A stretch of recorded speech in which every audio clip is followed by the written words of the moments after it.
मूळच्या नेपाळच्या पण सध्या अमेरिकेत वास्तव्यास असलेल्या ह्या आहेत सृजना सुवेदी। यांच्या प्रेम कहाणीबद्दल गेले 3 ते 4 दिवस इन्स्टा रील्स वगैरे माध्यमातून अनेकांच्या पाहण्यात आणि वाचनात आलेच असेल। मीही त्या रील्स पाहिल्या आणि अंगावर काटा आला। सृजना सुवेदी आणि विवेक हे 8 वर्षाच्या रिलेशनशिप नंतर त्यांचा 6 वर्षापूर्वी विवाह झाला। पण लग्नानंतर लगेच म्हणजे 2022 ला विवेकला 4थ्या स्टेजचा ब्रेन कॅन्सर झाला आणि ह्या सुंदर जोडप्याचा खडतर प्रवास सुरू झाला। पण सृजना खचून गेली नाही, तर तिने तन मन धन सर्व काही विवेकसाठी पणाला लावले। स्त्री ही क्षणभराच्या साठी पत्नी आणि अनंत काळासाठी माता असते असे फक्त पुस्तकात वाचलेले होते। हे या 21व्या शतकातील माऊलीने ते जगून दाखवले। दुःखाची बाब एवढीच की आजच्या युगातील सावित्री तिचा सत्यवान वाचू शकली नाही। डॉक्टरांनी थोडाच वेळ हाती शिल्लक आहे म्हणून सांगितले होते। कधी ना कधी निरोप द्यायचं नक्की होतं, पण ही अर्धांगिनी मागे सरली नाही।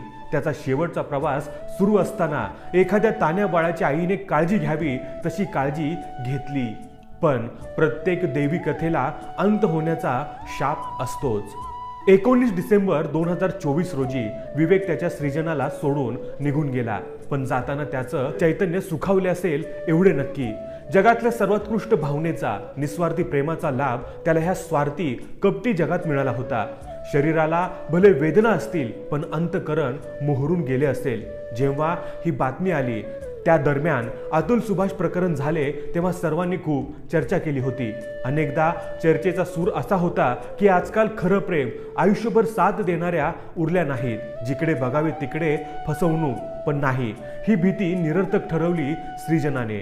अशा वेळी ज्या ज्या युवकांना वाटले असेल की ये साला प्यार व्यार सब झूठ है, त्यांच्यासाठी सृजना ही एक दैवी ताकद आहे की जगात प्रेम आहे आणि ते निकिता सिंघानियासारख्या चेटकिनीमुळे आपले अस्तित्व, विश्वास गमावून बसेल इतके कमजोर मुळीच नाही। इंटरस्टेलर या इंग्रजी चित्रपटात अमेलिया ब्रँडन हे पात्र म्हणते की प्रेम ही काही मानवनिर्मित गोष्ट नाही, तर ते जाणवण्यासारखे काहीतरी शक्तिशाली गोष्ट आहे ज्याला अवकाश आणि वेळेच्या मर्यादा नाहीत। आपल्याला ते समजत नसले तरी त्यावर विश्वास ठेवलाच पाहिजे।